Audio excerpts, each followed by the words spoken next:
Good morning, everyone. My name is Linda Sarsour, Linda Sarsour. I'm the executive director of the letter M, Power Change, and I'm also one of the national board members for the Women's March. We are all gathered here today, Jewish, Muslim leaders, progressive leaders, to stand in unequivocal solidarity with Congresswoman Ilhan Omar. We have circulated a letter to leaders across the country. There have been hundreds of leaders of progressive organizations, diverse organizations from around the country who also stand with us in unequivocal support of Congresswoman Ilhan Omar. We are calling on Democratic leadership to show leadership in this moment by expanding the language of the resolution to include anti-Muslim bias, anti-Black racism, and xenophobia. So today we are gathered here. You're hear from a few leaders today why they support Congresswoman Ilhan Omar, why this is an important and critical moment, and to show our power as Muslim American, Jewish American, and progressive leaders. So first up, I want to introduce Nihad Awad, Executive Director of the Council on American Islamic Relations. Thank you, Linda. Good morning, everyone. Nihad Awad, Nihad Awad, the National Executive Director of CAIR, the Council on American Islamic Relations.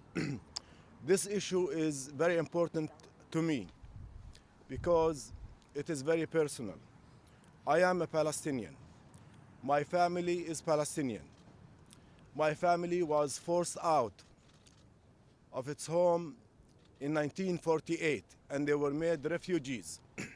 As a result, I was born and raised in a refugee camp in Jordan. Members of my family still lives in Palestine. They live under segregation. They are being discriminated against and they are being treated as the invaders in their homeland. Why?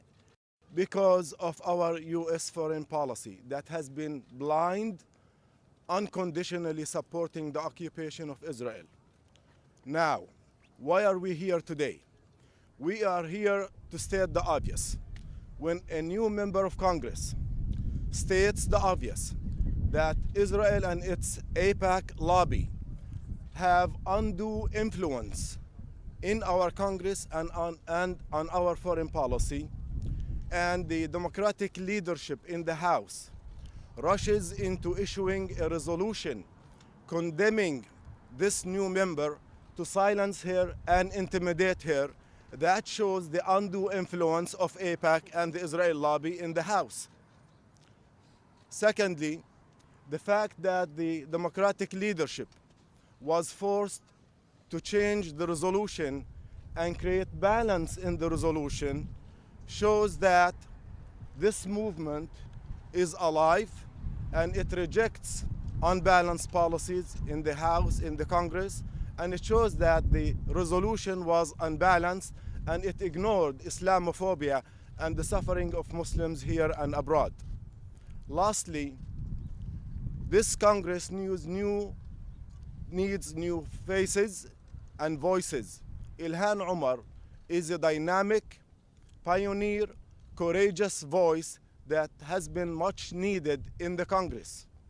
We need to support her. We need to show her that we love her and the country needs voices like her. She represents her district proudly and that voice needs to be amplified.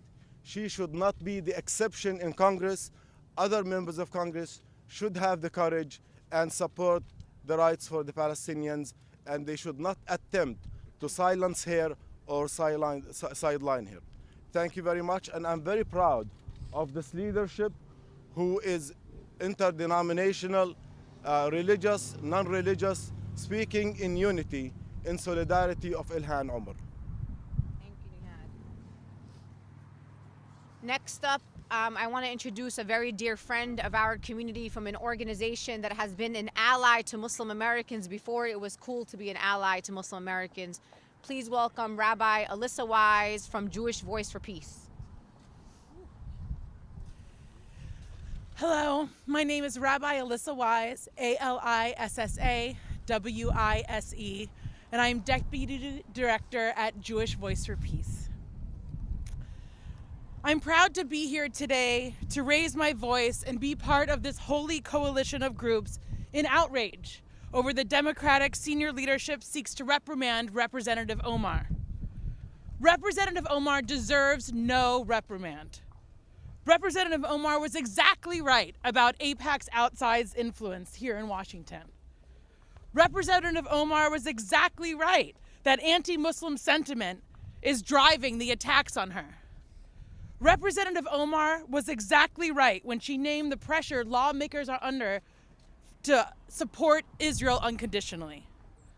Representative Omar is right. She does not deserve reprimand. Quite the opposite, she deserves our gratitude.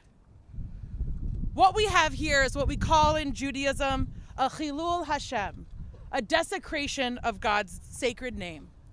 In a time of rampant Islamophobia and anti-Black racism coming from the halls of power, Democratic leadership needs to be decrying Islamophobia, needs to be standing with Black Americans and not scapegoating them as they are doing with Representative Omar, in an effort to demonstrate their loyalty to Israel and to intimidate others from speaking up. This is a profound and unacceptable chilul Hashem, desecration of the sacred name. So we are here today to restore kavod, to restore honor.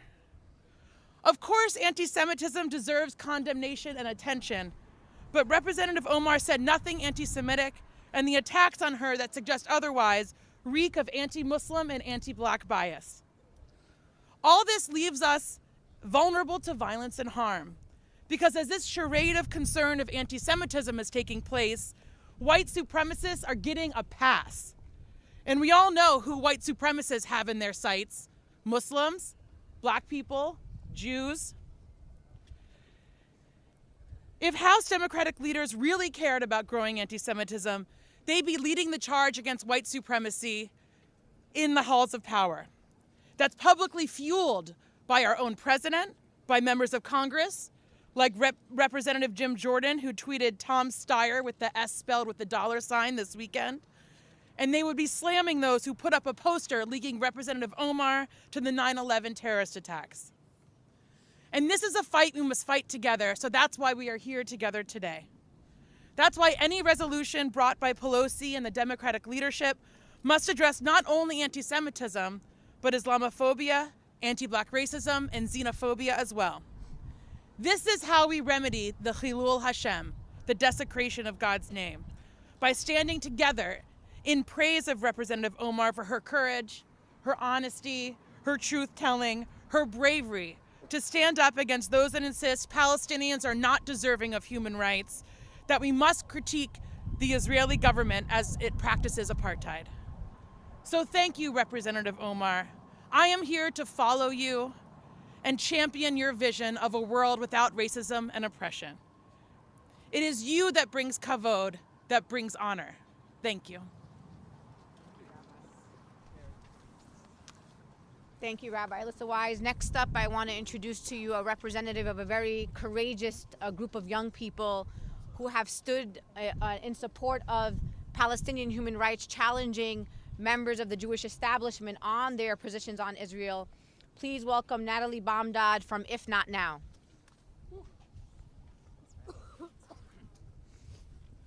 My name is Natalie Bomdad. I'm a member of If Not Now, a movement led by young American Jews to end our community support for the occupation.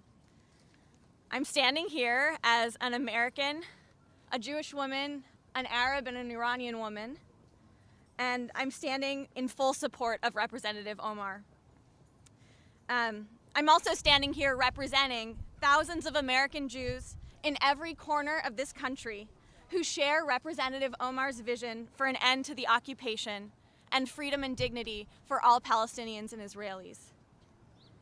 Like many young Jews, I grew up hearing stories of persecution of my people, and I am now fearful of rising Islamophobia in this country, racism, and anti-Semitism.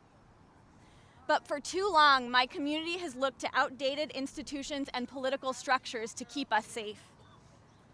To those in power, denouncing Representative Omar, calling her a terrorist, threatening her, defaming her, you do not have a vision for a safe Jewish future. To those using this resolution to tear down the leadership of strong women of color, you do not have a vision for a safe Jewish future. The creation of this resolution reveals the outrageous double standard and clear moral hypocrisy happening in Congress today around the conversation of anti-Semitism. Representative Omar's words were not anti-Semitic. They reflected a valid critique of the occupation and AIPAC, which thousands of young Jews, including me, share. This resolution is about intimidating progressives, especially people of color, away from critiquing Israel's policies. By equating critique of Israel policy to anti-Semitism, this narrative distracts from real anti-Semitism, the anti-Semitism that dehumanizes and tokenizes me and my people. And so I'd like to ask Speaker Pelosi and others allowing for this resolution to come to the floor. Where were you over the past years when I saw real anti-Semitism? Where were you when right-wing pundits accused George Soros of paying left-wing activists? Where were you when the President of the United States said that there were very fine people marching among Nazis in Charlottesville? Where were you when this rhetoric inspired the most deadly massacre of American Jews last year in Pittsburgh? And where were you on Monday when Representative Jordan shared a tweet that replaced the S in Tom Steyer's name with a $, making an obvious connection between his Jewish identity and clearly implying that he was buying off Democratic politicians? This resolution reinforces an age-old piece of the cycle of anti-Semitism because it lifts up Jews alone and promises Jews conditional safety by denouncing the rise of anti-Semitism. And by lifting us up alone, without our Muslim brothers and sisters and siblings, without people of color within and outside the Jewish community, it drives a wedge between us and other allies in the fight against right-wing extremism. It is a misguided ploy that will not protect us, but instead is using me and my people to punish and silence progressive leaders like Omar, who are speaking out against the occupation. Progressive leaders who are pushing the party towards a more progressive future that not only includes ending the occupation, but also includes fighting for a Green New Deal, for health care for all, an end to militarization, and dignified work so that parents can support their families. Speaker Pelosi, I care deeply about eradicating anti-Semitism, but I know enough about history to understand that Jewish safety is deeply intertwined with the safety and freedom of our Muslim siblings and people of color within and outside the Jewish community. None of us are free until all of us are free, and all of us are included in this resolution. We promised, Natalie, to stay in solidarity regardless of how they try to pin us up against each other. Where was Speaker Nancy Pelosi and the Democratic leadership when 11 innocent Jews were killed in the Tree of Life synagogue? We know where we were as a Muslim American community. We raised over $200,000 for the victims of the Tree of Life shooting. Next up, I would like to introduce Dr. Noura Arakat, who's a human rights attorney, Palestinian American activist here in the DMV area. Thank you, Linda.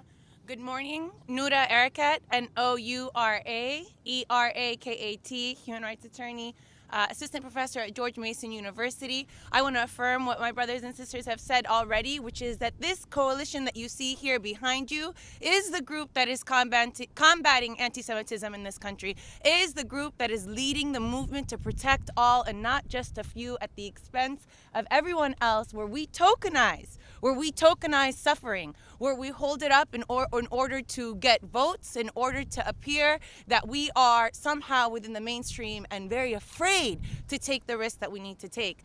The anxiety here that's being raised is not about the concern for Jewish life, but is about the concern for Israel's viability as an apartheid state, continuing and entrenching its settler colonial encroachment. And the United States has been the leader of that effort. Since 1967, the U.S. has provided more aid to Israel than all of sub-Saharan Africa and Latin America combined. It has used its veto power in the Security Council between 1967 and 2014 43 times to impede international accountability. It condemned the International Court of Justice when it declared the route of the apartheid wall illegal, and it is threatening to withdraw funding from the International Criminal Court because it is seeking to hold Israel to account for shooting to kill Palestinian children and adults above the waist, in their abdomens, their backs, their necks, and their heads. This is about the challenge to a U.S. liberal heterodoxy that declares Israel exceptional and out of bounds for holding it to account. And there are three things that are shaking up that heterodoxy, and they're happening here in the United States. The Democratic leadership is just out of step. Number one, the peace process has been dead, and the two-state solution is no longer viable. And if it wasn't obvious before, the Trump administration made it obvious when it moved its embassy from Tel Aviv to Jerusalem. Number two, the Netanyahu administration and Israel in general has made a significant right-wing shift that has aligned Netanyahu with authoritarian right-wing regimes, with Modi's India, with Bolsonaro's Brazil, and with Trump's America. And number three, Palestine has become unequivocally a progressive issue in this country, as has been made clear by massive grassroots support in the Women's March, in the Black Lives Matter movement, and in our presence here today. And this now here just represents that this grassroots movement is unstoppable. And so there's a duality in the attack on Representative Ilhan Omar. It represents the U.S.'s anxiety, our lawmakers' anxiety over the critique of Israel, but also its vulnerability. If you can't stop this movement from the bottom up, you're going to clamp it from the top down. And that's why we stand in unequivocal support with Representative Omar. And finally, as others have said, the only reason she is being attacked, as opposed to others who are blatantly anti-Semitic, is because she is visibly Muslim, she is black, and she is a refugee, and she dares to speak out. This is a leadership that is making her a victim in order to save face, rather than celebrating her and upholding her as our future, what it looks like and what it should be. Thank you. Thank you, Dr. Nurhagat. Can you please, at the end, we would like to introduce Shauna Thomas from Ultraviolet, a leading women's organization here in the United States advocating on behalf of women's rights.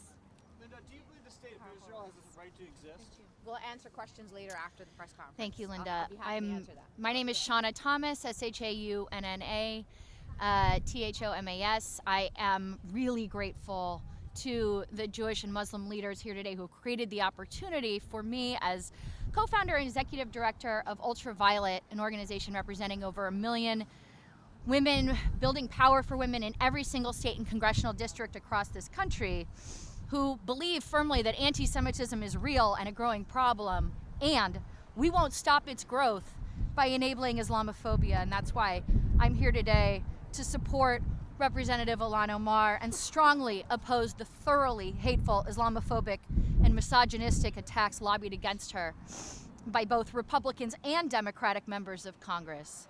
Anti-Semitism, Islamophobia, racism, xenophobia, and misogyny are all systems of oppression that bolster each other. We need a Congress that condemns all of them. This message is being heard loud and clear. We know that there are millions of American people who have made clear that while we would easily support a resolution that denounces all of these systems of oppression and hatred, the resolution headed to the floor to condemn Representative Ilhan Omar, even just by implication, is unhelpful at best and plays directly into Republicans' bad faith arguments. I think indicative of this really incredibly disingenuous outrage and bigotry is the several years of silence in Congress before members moved to officially censure Representative Steve King, who boasted his white supremacist beliefs among timid condemnation and no action from the very same representatives who are now expressing outrage towards one of two of the first Muslim women to be elected to Congress, a Muslim woman who was expressing a legitimate concern of U.S. foreign policy. The swift introduction of this resolution, a clear response to Representative Omar, is revealing, we believe, of the misogyny, the racism, and the Islamophobia that belie U.S. politics today, which has shielded white male members of Congress from substantial criticism and accountability that they require. I think really tellingly, this resolution is backed by the likes of the President of the United States, who expressed sympathy for neo-Nazis, as we remember, who wreaked terror in the streets of Charlottesville chanting, Jews will not replace us in August of 2017. By bringing this resolution, the Democratic leadership would not only endorse the underlying bigotry targeting Representative Omar, but also continue to stifle an important debate on human rights as it concerns U.S. policy on Israel. We implore the Democratic leadership not to be deceived by the right's Islamophobic attacks and instead bring a real resolution that condemns all forms of hatred. Thank you. Shauna. Next up, please help me welcome Rama Kudaimi from the U.S. Campaign for Palestinian Rights. Good morning, everyone. My name is Rama, R-A-M-A-H, Kudaimi, K-U-D-A-I-M-I. I'm acting director of the U.S. Campaign for Palestinian Rights. Representative Ilhan Omar, the most unapologetically progressive voice we have in Congress, is not the first person to speak on Palestine. Representative Omar is not the only member of Congress to name Israel for what it is, a separate and unequal apartheid regime that controls almost every aspect of Palestinians' lives. Apartheid is more than a buzzword. Apartheid, the system that Representative Omar, Representative Betty McCollum, and people of conscience condemn, is the violent theft of Palestinian land and resources. It is racial profiling. It is the targeting of civilians. It is mass incarceration of Palestinian men and boys. It is the denial of return for 7 million Palestinian refugees. It is the military occupation of the West Bank, including East Jerusalem and the Gaza Strip. And it is relegating Palestinian citizens of Israel to a second-class status in their own homeland. Representative Omar is doing no more than asserting that Palestinian rights are human rights. And yet, pro-Israel forces are trying to make an example of her due to her positionality as a black Muslim refugee woman. Her support of Palestinians is an inherent and natural part of her progressive politics. Palestinians are entitled to the same rights as the rest of humanity, and targeting leaders who assert that is inexcusable.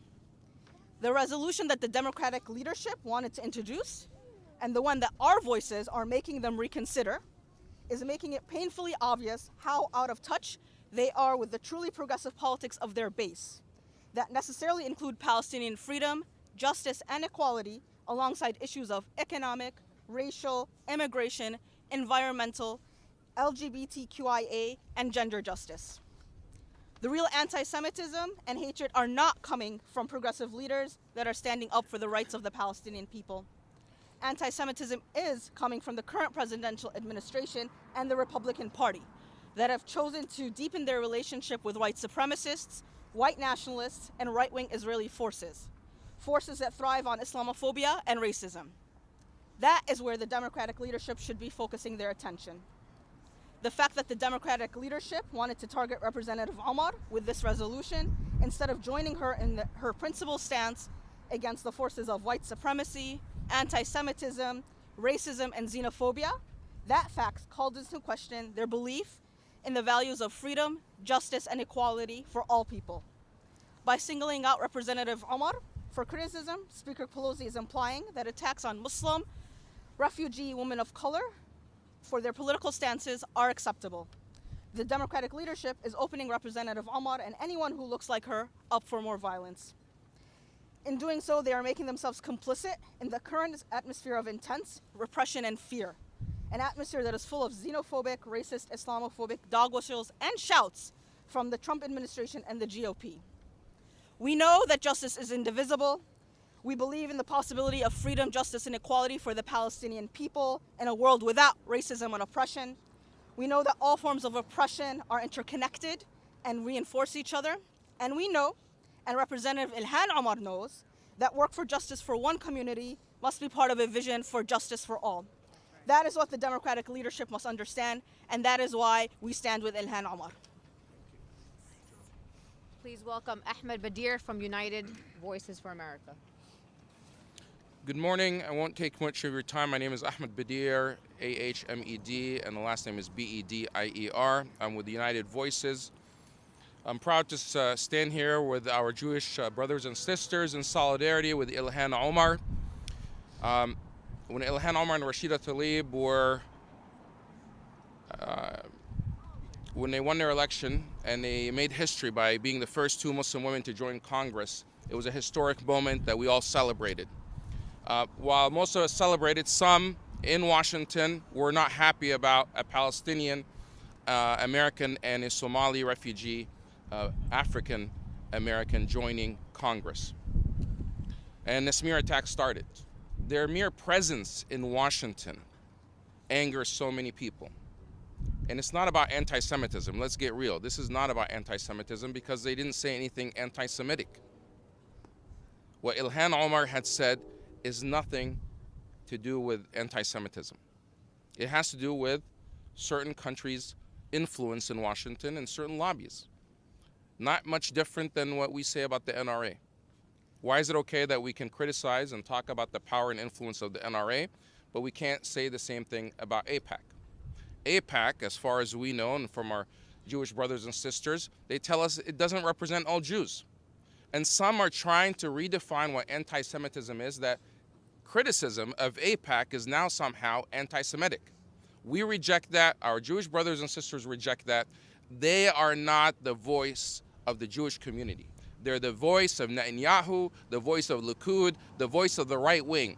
And if Nancy Pelosi and the Democratic leadership wants to align themselves with extreme right-wing parties around the world, well, I don't think that was their mandate when they came to Washington, D.C. Their mandate when to come to Washington, D.C. was to make the lives of the average American better, to hold the White House accountable.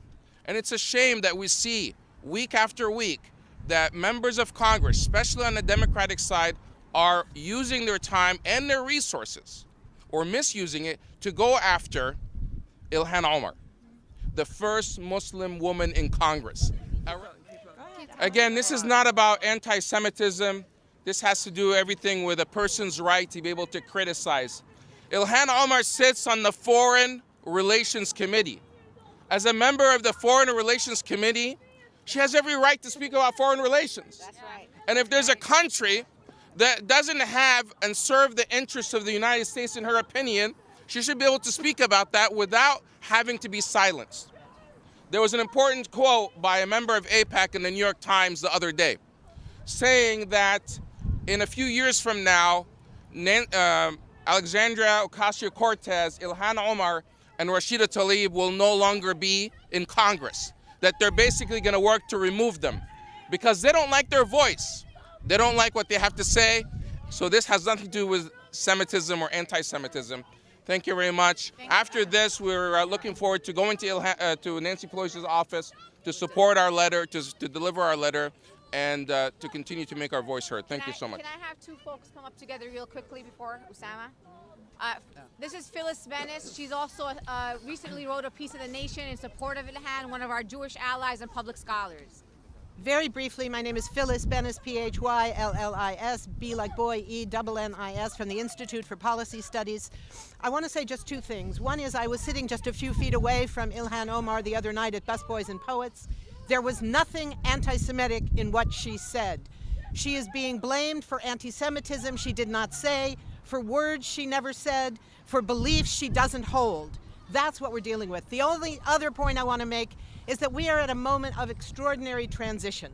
We are transitioning from the assumption of public discourse, the assumption of the media, that support for Israel is a necessity for everyone in Congress, for everyone in the media, and for every person in this country. That is no longer the case. And what we're facing now is that moment of transition where public opinion is shifting, the media coverage is shifting, and unfortunately people in this town seem to think that we are back 30 years ago when they believed it was political suicide to criticize Israel. It is not. It wasn't then, but it doesn't matter. What matters is now. It is no longer political suicide to criticize Israel. We now see it on college campuses. We see it in the streets. We see it in how people talk about the issue. We see it in the media.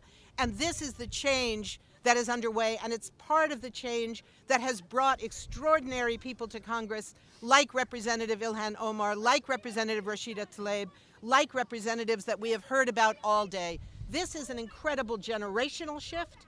It's an incredible political shift, and we should be celebrating it. This is really a great moment. Please welcome Mr. Usama Abu Rashed from American Muslims for Palestine. Thank you, Linda. Good morning.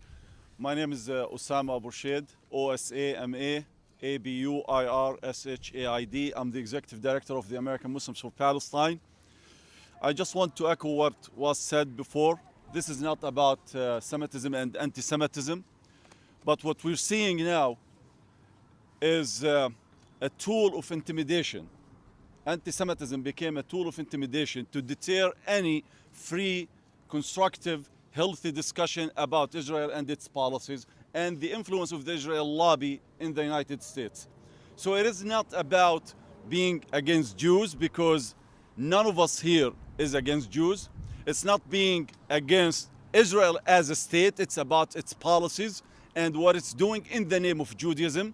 You know, our friends were asking, where do we stand in relation to atrocities committed in the name of Islam and Muslims? Let me tell you where we stand. As a Palestinian, as an Arab, as a Muslim, we did condemn the atrocities that are committed by Saudi Arabia and Yemen.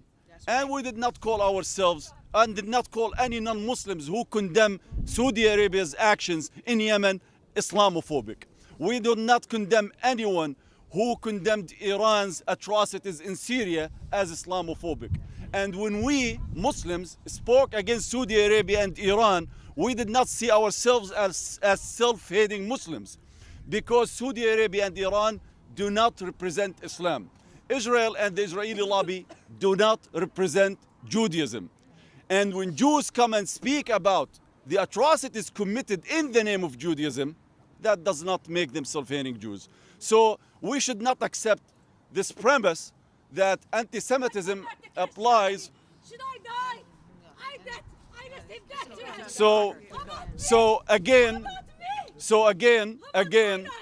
I'm a Semitic person too, and again, we stand against anti-Semitism, against bigotry in its all forms, and against oppression that is being committed in the name of Judaism, while Judaism is innocent of any crimes that being inflicted on the Palestinian people or any people. So we condemn all forms of aggression, and we're here to stand not only with Ilhan Omar. Let me say this. You have no right to infringe on our constitutionally protected rights in this country. Not Congress, no anyone, not the democratic leadership. They have no right to infringe on our rights. Israel is not a taboo.